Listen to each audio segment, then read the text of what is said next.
Silakan Mas Dwi.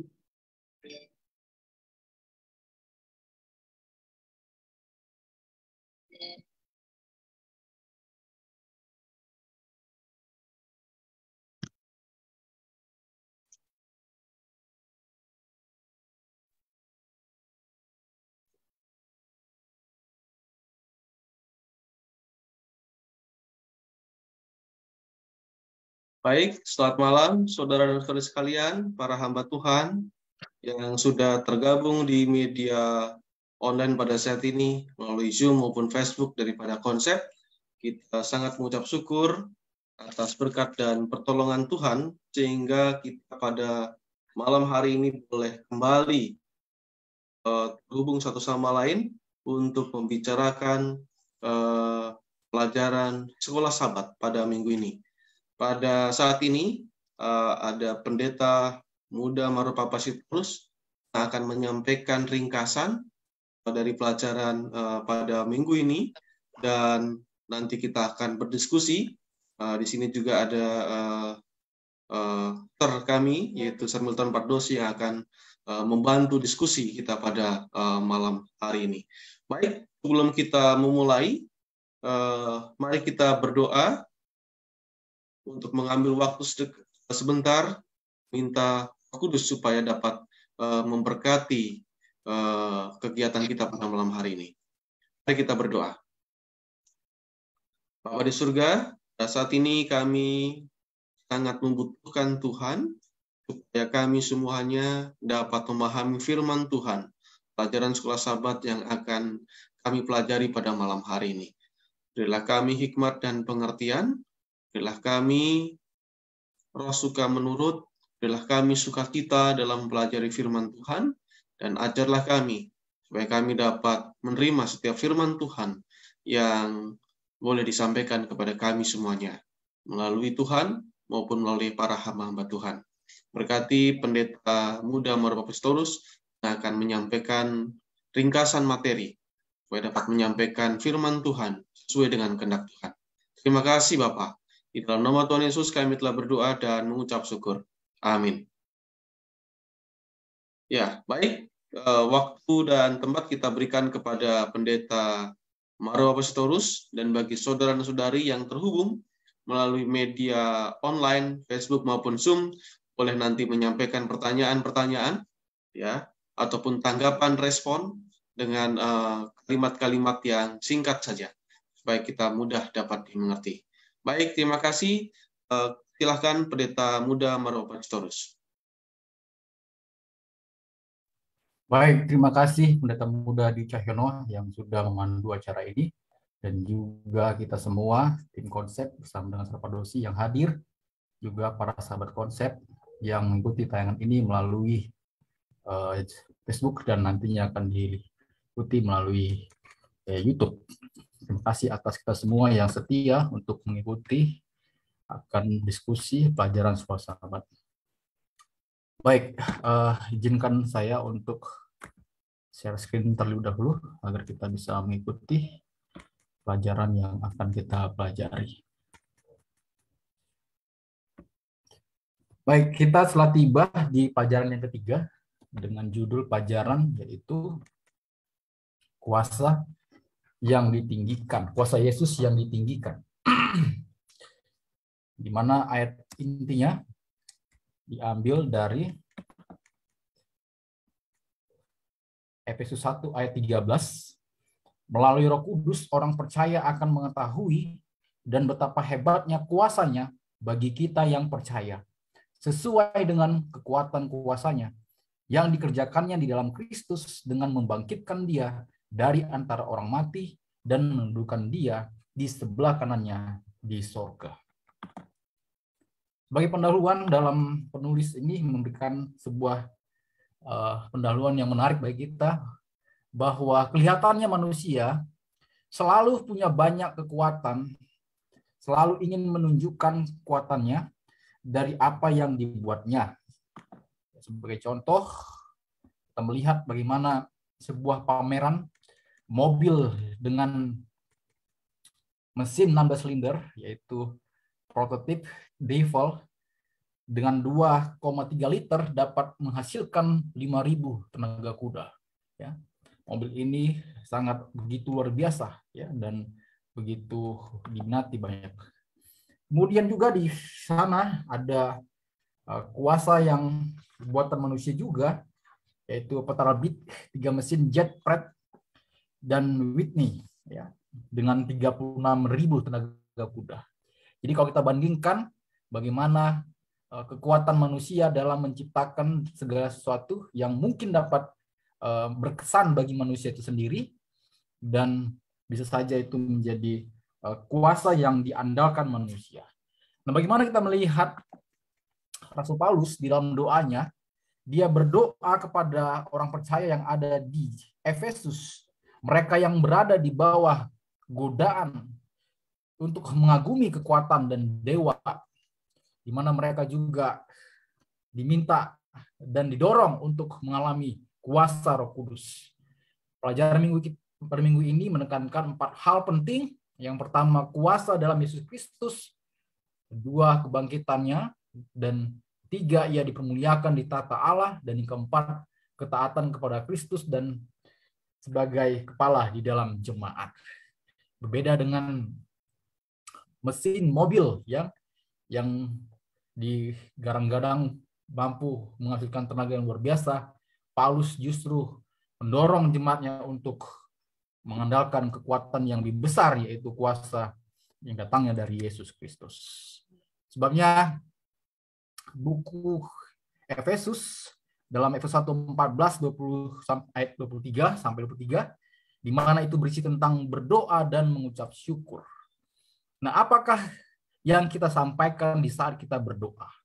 Apakah kita menyampaikan akan apa yang kita alami, kesedihan, lalu kita meratapi banyak masalah ini dan itu, kita hanya meminta apa yang kita butuhkan? Apakah doa kita hanya sebatas itu saja?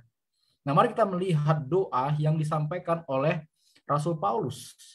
Nah, di dalam doanya, atas dorongan yang dia terima iman orang percaya di Efesus oleh Tikhikus, laporan doa Paulus dia sampaikan, doanya adalah berupa ucapan syukur. Bahkan Paulus tidak berhenti mengucap syukur. Dia berdoa tiada henti. Nah, inilah pentingnya kita untuk mencoba merubah doa kita. Apakah kita lupa, apakah kita memasukkan dalam doa kita itu ada ucapan syukur, sama seperti doa yang disampaikan oleh Rasul Paulus. Berdoa tidak berhenti. Inilah yang ditekankan oleh Rasul Paulus di jemaat Efesus, juga kepada kita semua, agar kita tidak berhenti berdoa. Mengapa kita penting untuk tidak berhenti berdoa? Karena ketika kita tidak berhenti berdoa, itu artinya hidup kita terbuka untuk diisi oleh hadirat dan kuasa Tuhan. Kita mencari nasihat Tuhan, kita merindukan tuntunan Tuhan, dan kita tidak ingin terpisah dari Tuhan. Sebabnya doa, ucapan syukur adalah suatu hal yang penting untuk disampaikan oleh jemaat Tuhan. Doa Paulus, dia berdoa agar kiranya Roh Kudus telah masuk ke dalam kehidupan orang percaya pada pertobatan mereka. Dan doa lanjutannya adalah bagaimana dia berdoa agar mereka diberikan pengertian Roh Kudus untuk dapat berfokus kepada pemahaman yang mendalam tentang Yesus Kristus, tentang betapa kayanya kemuliaan untuk orang kudus. Karena kuasa Roh Kudus itu diberikan kepada mereka yang percaya. Yang kedua, orang percaya bukan hanya memiliki warisan dari Allah, tetapi orang percaya yang dituntun oleh Roh Kudus akan dibawa kepada pemahaman mengerti bagaimana orang-orang percaya itu menjadi milik pusaka Allah. Intinya, Paulus menekankan agar mereka mengalami sendiri apa yang Yesus berikan. Mengalami bagaimana pengalaman rohani, pengertian kuasa Roh Kudus itu yang akan menuntun hidup mereka. Nah, pelajaran berikutnya kita melihat mengalami pengertian, mengambil bagian dari kuasa kebangkitan. Kita lanjutkan topik ketiga, doa Paulus. Nah, dalam topik ketiga, doa Paulus ini, dia berdoa agar kiranya Roh Kudus membawa orang kepada pemahaman kedahsyatan kuasa Allah melalui kebangkitannya. Dari tulisan-tulisan Rasul Paulus, dia mengulangi banyak poin-poin penting bagaimana orang-orang yang telah bertobat menerima Yesus Kristus, hidup dalam Yesus Kristus, akan bersama dengan Kristus, di mana Yesus Kristus yang sudah mati dan bangkit, dan kebangkitan itu juga akan menjadi bagian mereka yang percaya setia sampai ke tangan Tuhan. Kebangkitan Yesus adalah merupakan sebuah keyakinan iman Kristen yang tidak dapat disangkal karena Kristus telah bangkit. Sebabnya orang-orang percaya memiliki pengharapan kepada Kristus. Mereka yang percaya kepada Kristus, mereka juga akan bangkit. Ini juga menjadi doa pengalaman yang disampaikan oleh Rasul Paulus. Dia pun merindukan agar kebangkitan Kristus juga menjadi sebuah bagian yang dia alami juga. Paulus tidak hanya memberikan gambaran tentang pertobatan Kristus. Paulus juga memberikan keterangan bahwa Kristus adalah sumber dari kuasa. Sumber kuasa yang telah bangkit, yang berada di tata Allah. Kristus segala sesuatu dan jemaatnya. Penjelasan lanjutan Paulus bahwa Yesus adalah memiliki kuasa yang lebih besar dari pemerintah, penguasa sejawat, kuasa yang lebih tinggi, kuasa yang ada di tata kerajaan surga. Dalam kisah 19 ayat 11 dan 20, dalam kisah 7 putra Skewa, Rasul Paulus menjelaskan bahwa di kota atau di jemaat Efesus itu, di zaman Paulus, di sana menjadi pusat seni gaib. Banyak orang yang tergoda untuk memanggil dewa dan juga mantra jimat-jimat. Mereka banyak sekali tergoda untuk percaya kepada tahayul-tahayul. Mereka menganggap bahwa memanggil dewa menggunakan jimat atau mantra-mantra itu akan dapat memberikan keselamatan kepada mereka, memberikan kekuatan bagi mereka. Dan kita melihat bagaimana godaan ini sangat besar sekali, dapat mempengaruhi orang-orang percaya untuk tergoda juga mengandalkan kuasa dewa ataupun mantra dan jimat-jimat yang lain. Paulus memperjelas bahwa Yesus dipermuliakan. Dia jauh lebih tinggi dari dewa-dewa yang dipuja, dewa-dewa yang dipanggil. Bahkan Rasul Paulus mengatakan bahwa kuasa Kristus adalah kuasa yang lebih tinggi dari apa yang ada di dunia ini, bahkan dari apa yang akan terjadi di dunia yang akan datang. Dia yang duduk di sebelah kanan tahta Allah. Yesus segala sesuatu dan jemaatnya. Dalam Mazmur 110 ayat 1 berisi tentang nubuat peninggian Yesus. Nah, ini merujuk kepada Allah yang meletakkan segala sesuatu di bawah kakinya, yaitu di bawah kaki anak manusia. Dengan kata lain, segala yang ada di bumi ini berada di bawah kaki Yesus Kristus. Yesus lebih tinggi kuasanya dari apa yang ada kuasa-kuasa yang lain.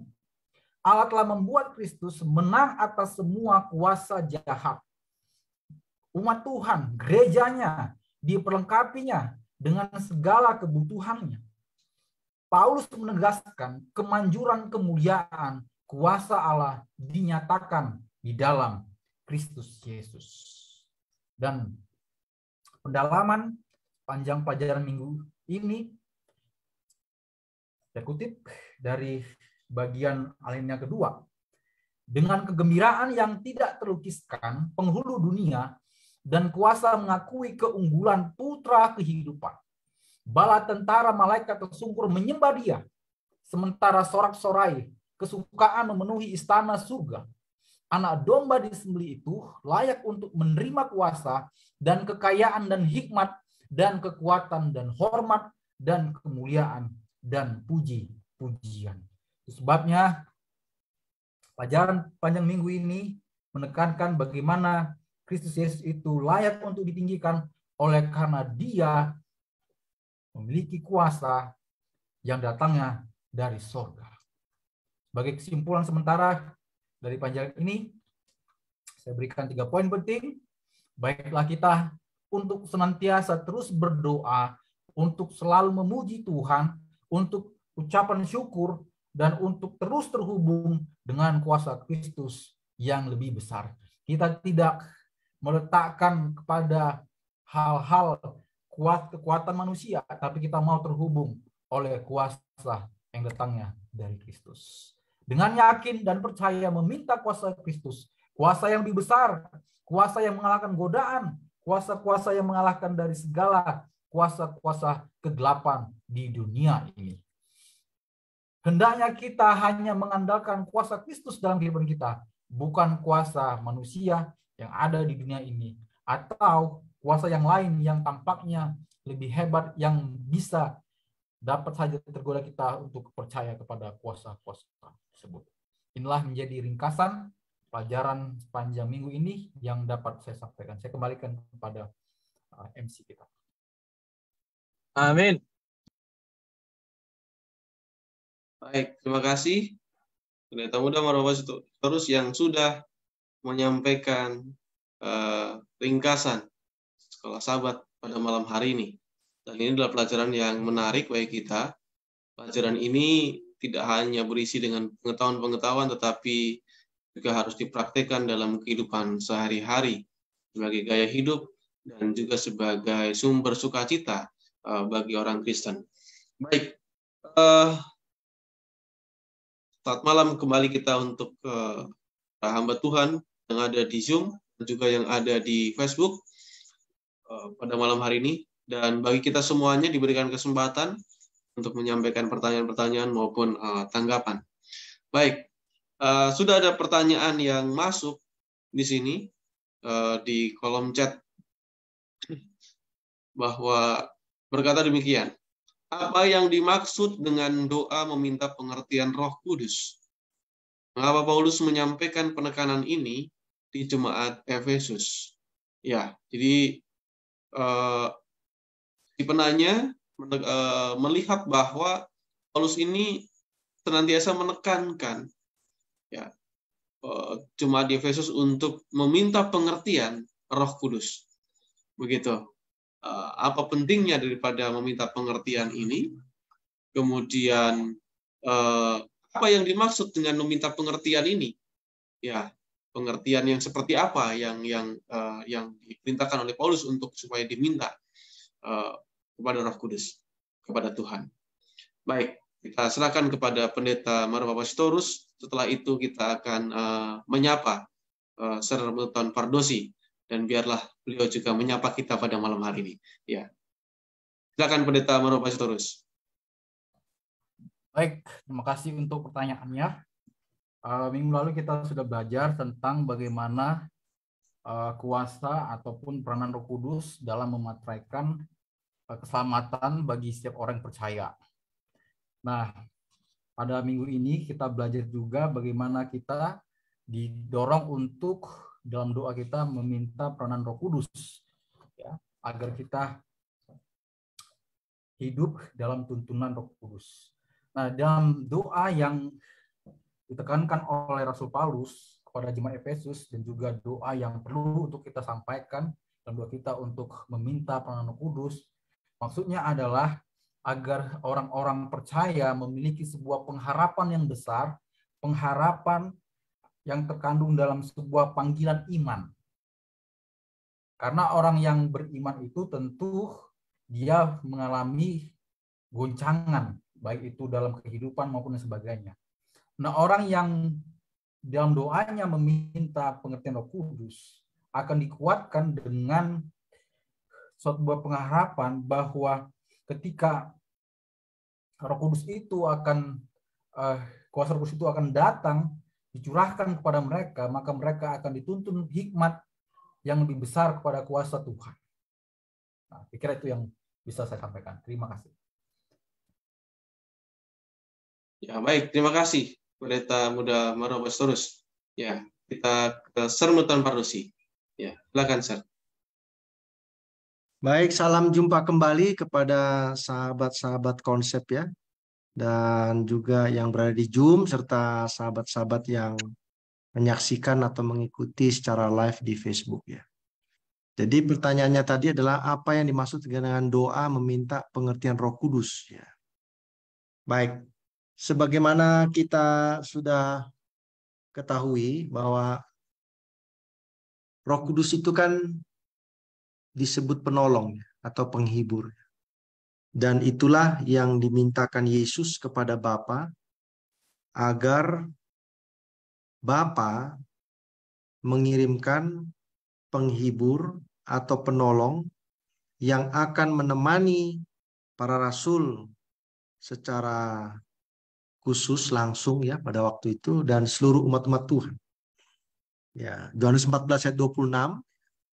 Tetapi penghibur yaitu Roh Kudus yang akan diutus oleh Bapa dalam namaku, dialah yang akan mengajarkan segala sesuatu kepadamu dan akan mengingatkan kamu akan semua yang telah kukatakan kepadamu. Jadi fungsi atau pekerjaan Roh Kudus itu kan ada dua.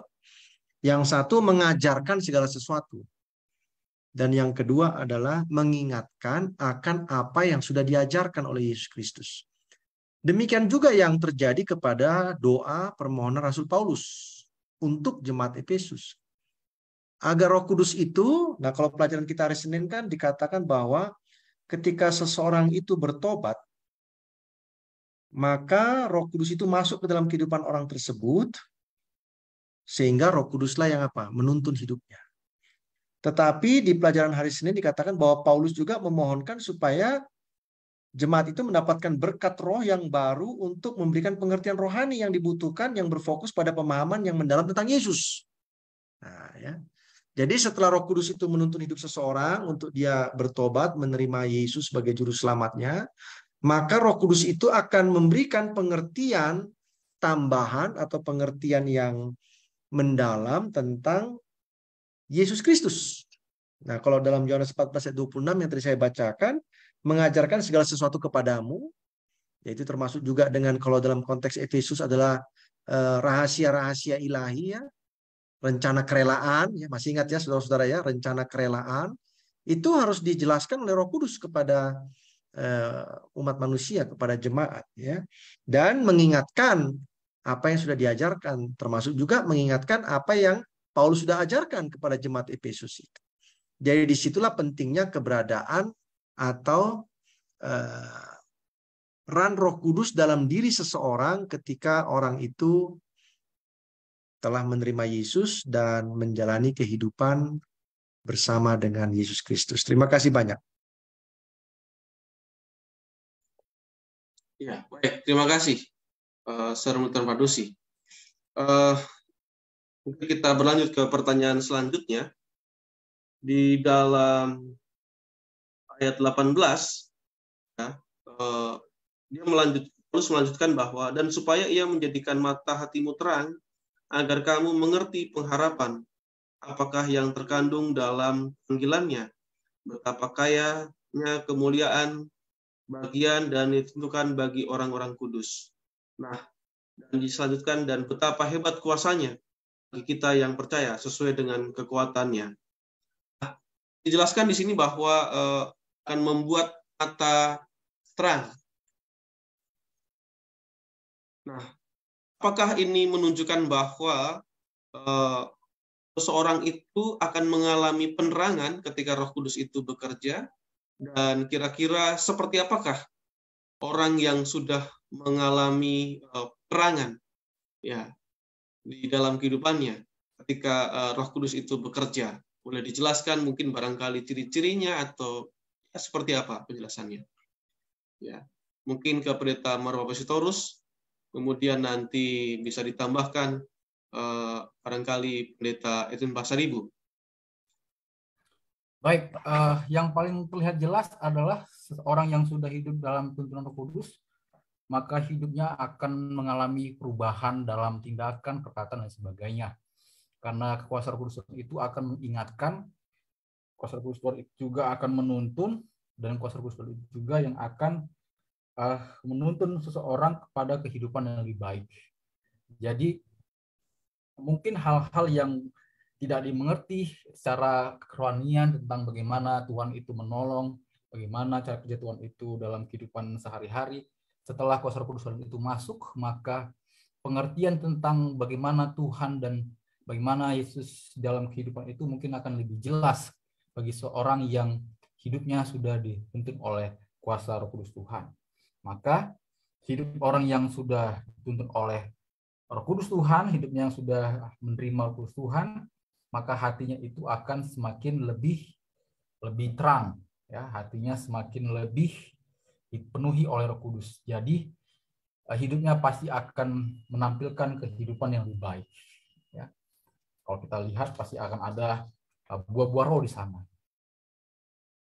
Ya, itulah hasil dari apa? Hasil dari kuasa Roh Kudus Tuhan. Baik, kira-kira itu saja yang saya sampaikan. Terima kasih. Terima kasih Pendeta Oratosaurus. Kita ke Pendeta Pasaribu. Mungkin saya ulangi pertanyaannya. Di ayat yang ke-18 dikatakan, supaya ia menjadikan mata hatimu terang, ya, agar mengerti pengharapan, ya, supaya kita bisa mengerti sesuatu. Nah, kira-kira Pendeta Edwin Pasaribu, ya, ini definisi terang ini seperti apa? Matahari terang, apakah seperti mungkin tercerahkan dalam kata umum di Indonesia ini? Apakah seperti itu atau bagaimana makna daripada mata hati yang terang ini? Begitu. Dan kira-kira ciri-ciri, ya, ciri-ciri kita ini sudah memiliki hati yang terang itu seperti apa? Ya. Oke, baik, terima kasih Pendeta Dwi atas pertanyaannya. Terima kasih juga Pendeta Maro. Tadi sudah sebenarnya disampaikan, tapi saya akan tambahkan sedikit lagi. Memiliki mata yang terang. Pelajaran sekolah sahabat kita ini tidak luput dari pelajaran sahabat sebelumnya, bahwa Paulus ingin menunjukkan kepada jemaat Efesus dan juga kepada kita sebagai bagaimana kita sebenarnya sebagai umat Kristen memiliki identitas. Dan ketika kita sudah berada dalam Kristus, maka Roh akan berkuasa di dalam diri kita untuk mengingatkan kita, sehingga Rasul Paulus mengatakan kita harus mengalami pengertian dari Roh Kudus. Untuk apa? Untuk mengubah hidup kita lebih dekat kepada Kristus. Kenapa? Karena ada karunia-karunia yang Tuhan mau buat bagi kita, di mana kita mau diubah menjadi sempurna. Dan kalau kita lihat di dalam pelajaran kita sepanjang satu pekan ini, kita akan lihat bagaimana Paulus berdoa kepada jemaat Efesus dan bagaimana ia memohon kepada memohon kepada Tuhan untuk memberikan hikmat pengertian bagaimana sebenarnya seorang Kristen yang sejati itu, pengikut Kristus. Karena kita harus berbuah, bertumbuh. Karena tujuan kita adalah menjadi sempurna sesuai dengan pertumbuhan iman yang kita miliki, dan lewat panggilan yang kita sudah terima, sehingga kita semakin disucikan. Dan itu terlihat dari buah-buah yang kita hasilkan. Itulah Galatia 5 ayat 22-23. Jadi itu yang perlu kita sadari sebagai seorang Kristen, sebagai seorang pengikut Kristus, sehingga hati kita terang dan kita dapat mengerti bahwa ada pengharapan di dalam Kristus. Karena Kita jangan lupa latar belakang daripada jemaat Efesus adalah penyembah berhala, dan ketika mereka menghadapi masalah, mungkin saja mereka akan lupa akan apa yang menjadi komitmen mereka. Jadi mungkin itu yang sedikit menjadi tambahannya. Terima kasih, Pendeta.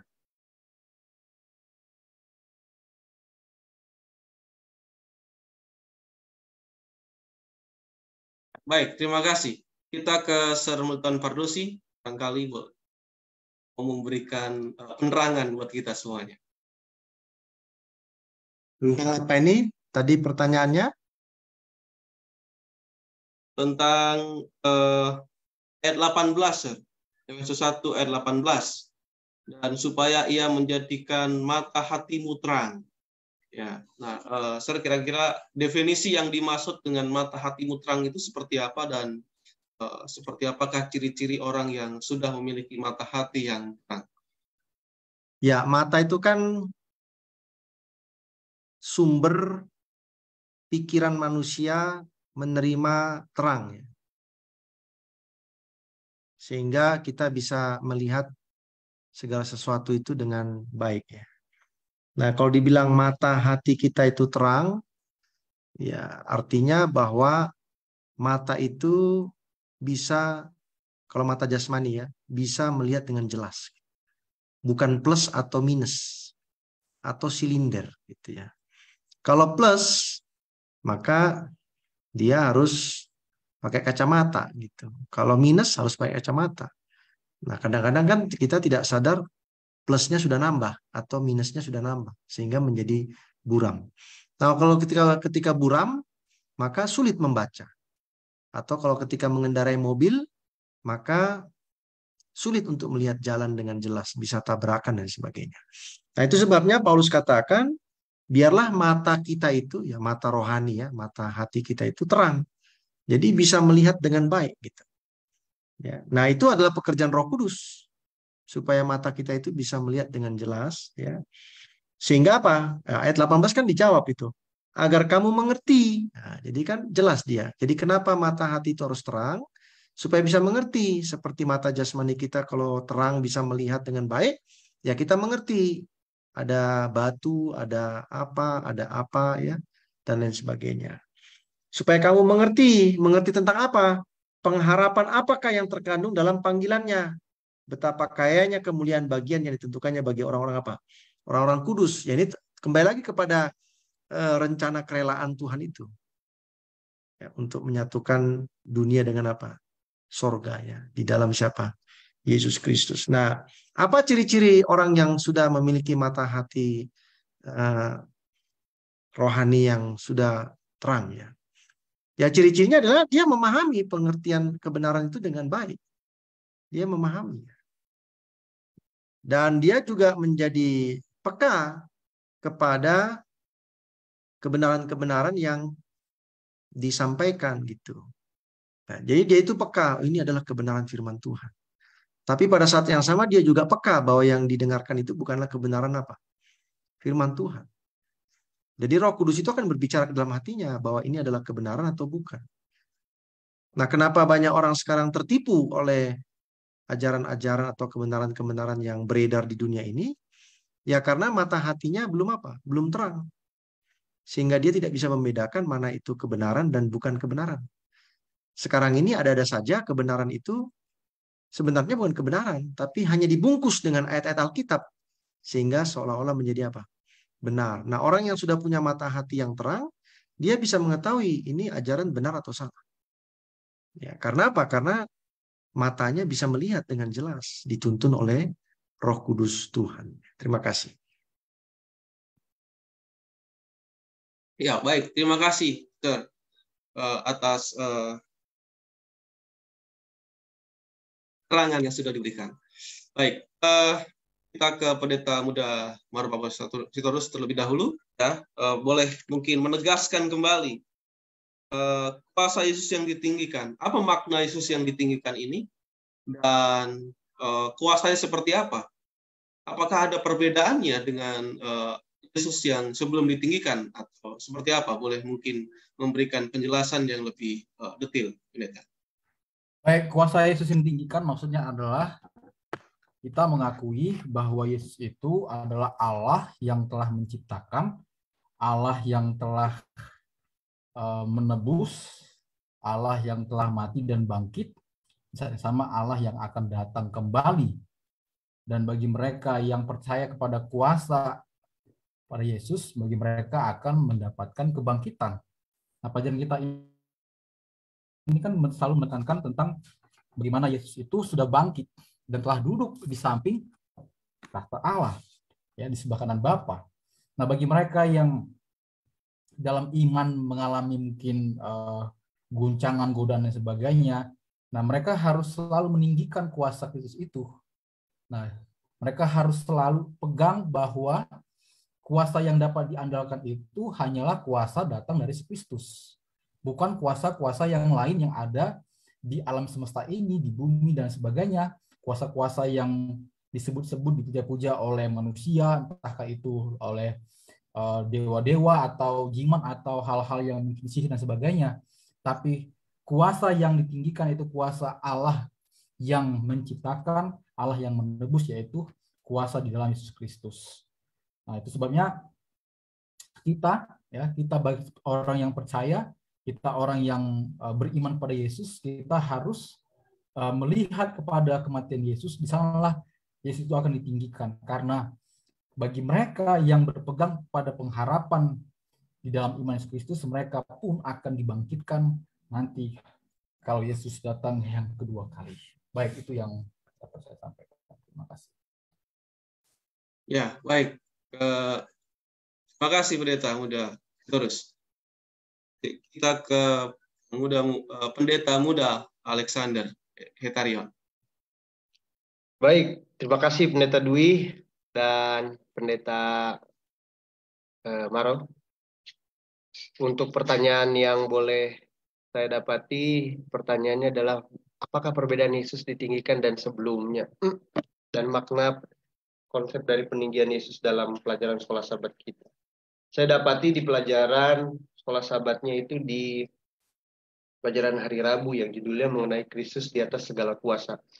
Di sini ada dua hal yang ditekankan, yang dimana Paulus membuat perbandingan antara kejahatan manusia dan kekuatan spiritual. Nah, dibandingkan dalam Kisah Para Rasul 19 ayat 11 sampai 20. Nah, di sana ada satu penekanan yang diceritakan dalam pelajaran sekolah sahabat,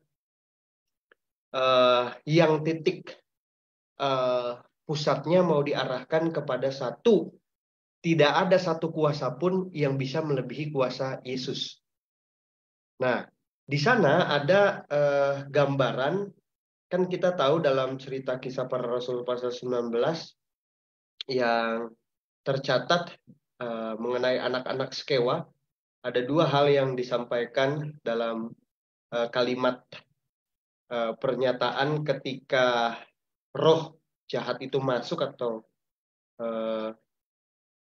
orang itu kerasukan, dikatakan, Yesus aku kenal, Paulus aku kenal, dan siapakah kamu? Ya, di sini pernyataan yang cukup membuat kita paham bahwa sampai di titik ini kuasa Yesus itu amat sangat ditakutilah dalam konsep roh jahat itu menyampaikan pesannya dalam Kisah Para Rasul 19 ayat 11 sampai 19 ini. Maksudnya apa? Bahwa dalam kategori ini muncul cerita ini mau disampaikan oleh Paulus supaya kuasa yang Yesus miliki ini bukan hanya sekedar kuasa yang hanya menyembuhkan dan lain sebagainya, tapi perhitungan kuasanya itu pun disadari dan ditakuti oleh roh jahat itu sendiri ataupun malaikat yang tidak bertobat itu yang menjadi Lucifer dan para pengikutnya. Nah, hal ini ditinggikan supaya semua alam semesta mengetahui bahwa Yesus ini adalah satu utusan yang tidak hanya menyelamatkan umat manusia, tapi kuasanya lebih daripada itu karena dia memang adalah oknum yang paling berkuasa dari segala kuasa yang ada di dunia ini. Makanya pelajaran sekolah sahabat kita dikatakan bahwa kuasanya menduduki kuasa yang paling tertinggi. Dan kuasa itu mendudukkan dia di sebelah kanannya yang ada di sorga, Efesus 1 ayat 20. Dan hal ini Yesus menjadi pemerintah atau pusat dari sebuah penciptaan dan penguasaan.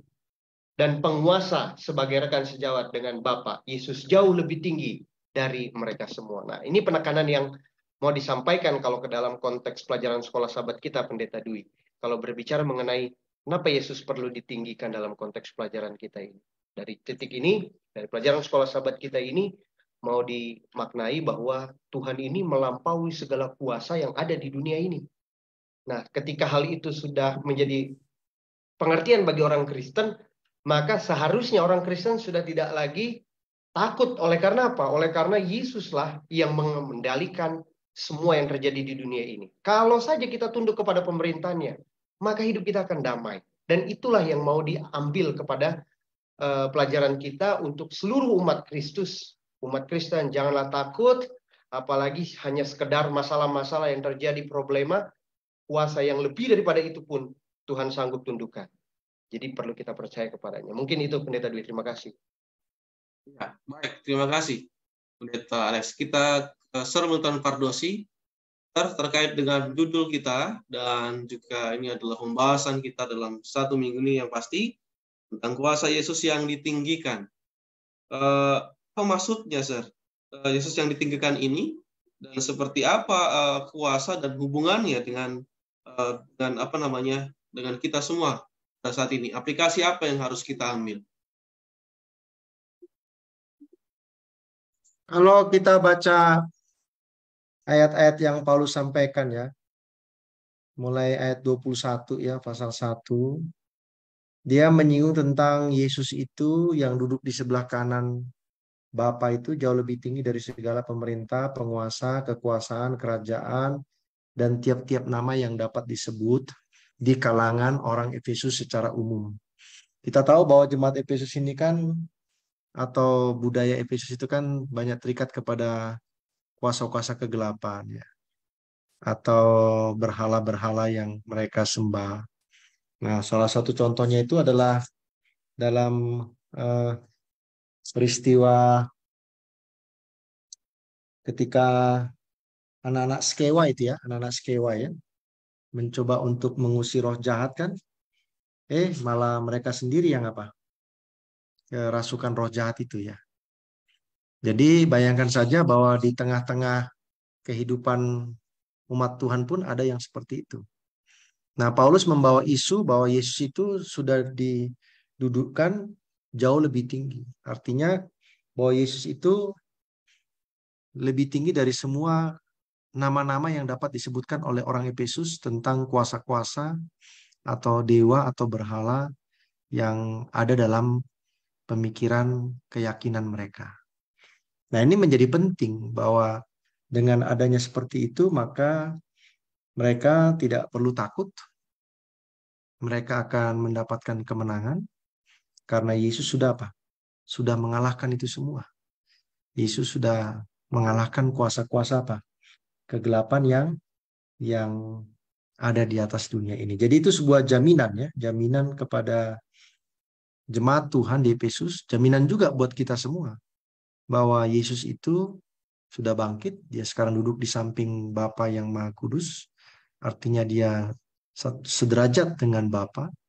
Apa yang kuasa yang Bapa miliki juga ada pada Yesus, termasuk juga kuasa untuk mengalahkan kuasa-kuasa kegelapan. Ya. Terima kasih. Baik, terima kasih. Kita mungkin satu lagi pertanyaan pada mungkin langsung closing statement aja, Pendeta Muda Marapostorus. Kemudian mungkin barangkali ada tanggapan dari Pendeta Matias, respon ya. Ya, kita ucapkan selamat dulu untuk pernikahan ya anggota konsep. Nah, pengantin baru nanti akan menyampaikan spesial ya respon dalam pelajaran sekolah sahabat ini setelah Pendeta Maro Pastorus Dan setelah itu kita kembali ke Sir Milton Pardosi untuk closing statement. Baik, sebagai closing statement dari pelajaran kita sepanjang minggu ini, menekankan bahwa kita semua umat yang percaya, umat yang telah beriman kepada Yesus Kristus, agar kita meninggikan dan berharap dan mengandalkan kuasa yang datangnya dari Yesus Kristus. Karena kuasa Kristus dapat memberikan pertolongan terhadap semua kebutuhan yang kita perlukan. Kiranya Tuhan berkati kita. Ya. Pendeta Matias.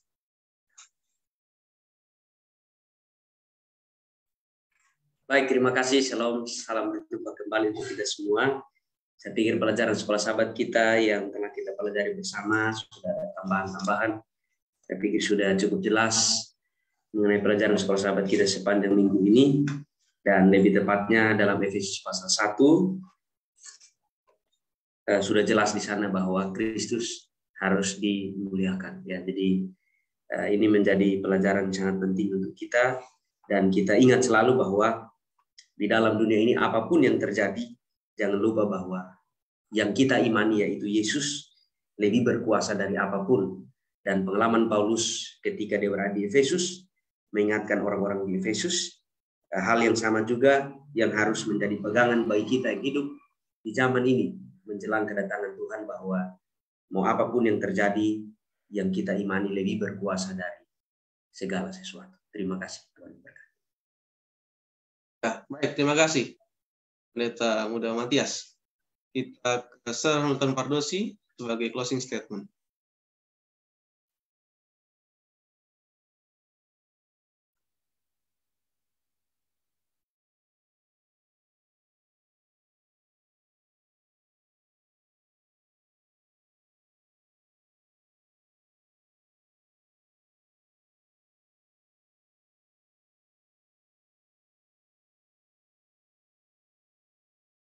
Belum di-unmute, Sir. Oh begitu ya, oh sorry ya, baik. Jadi seperti yang tadi saya katakan bahwa judulnya ini adalah kuasa Yesus yang ditinggikan. Paulus harus menjelaskan kepada jemaat Efesus di mana Yesus itu sekarang berada.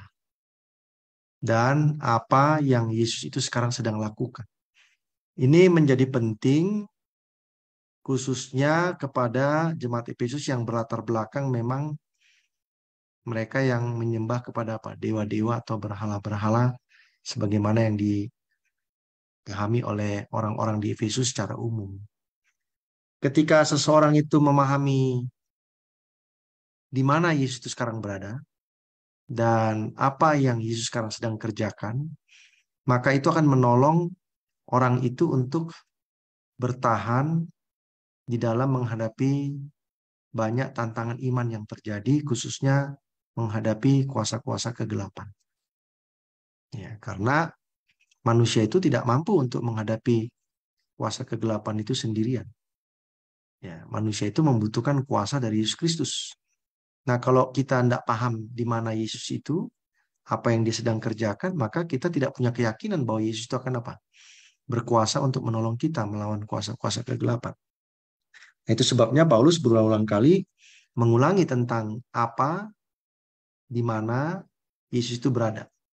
Sehingga itu menolong jemaat Efesus untuk memahami tentang kuasa yang Tuhan berikan kepada manusia di dalam menghadapi apa? Kuasa-kuasa kegelapan itu. Terima kasih banyak, Tuhan memberkati.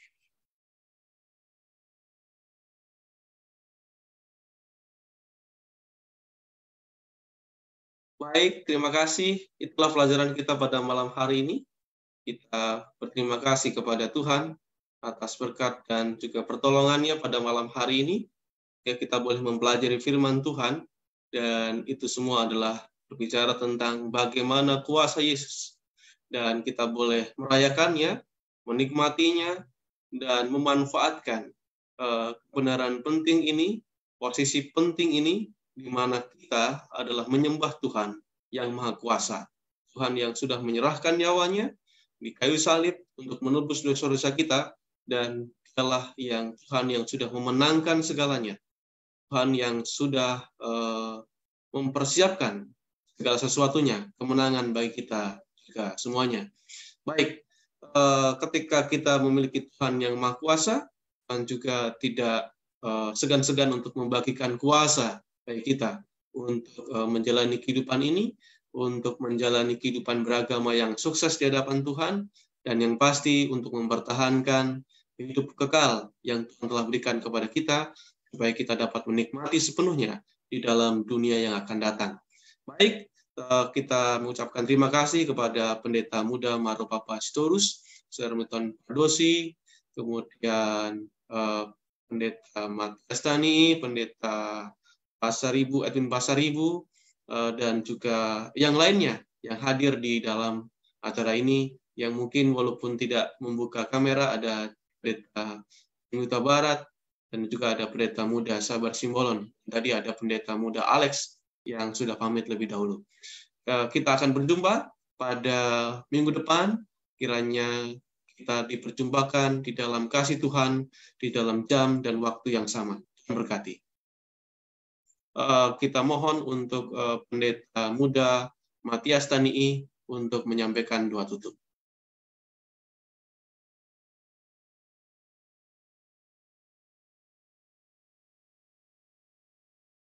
Baik, mari kita berdoa. Bapa kami di sorga, terima kasih banyak untuk waktu, kesempatan yang Tuhan sudah berikan kepada kami. Kami boleh sama-sama mempelajari pelajaran sekolah Sabat, dan tentunya kami mohon urapan kuasa Roh Kudus dari sorga agar memberikan kami pengertian yang terbaik dan sempurna mengenai apa yang kami pelajari. Tuhan boleh berkati Pendeta Muda Maro Papa Sitorus yang telah membagikan ringkasan pelajaran sekolah Sabat, dan juga Pendeta Pardosi yang selalu setia bersama-sama dengan kami. Dan kami juga tak lupa berdoa untuk sahabat-sahabat konsep yang setia mengikuti baik live di Facebook dan juga akan mengikuti tayangan ulang di YouTube. Tuhan boleh berkati juga, berkat yang lipat dari surga menjadi bagian kami semua. Sempurnakan doa kami yang tidak sempurna ini, dan ampuni kami orang berdosa di dalam nama Yesus. Kami sudah berdoa dan percaya. Amin. Amin. Baik, sampai di sini. Sampai ketemu minggu depan pada jam yang sama, pada pelajaran yang selanjutnya, yaitu pelajaran yang keempat. Tuhan berkati.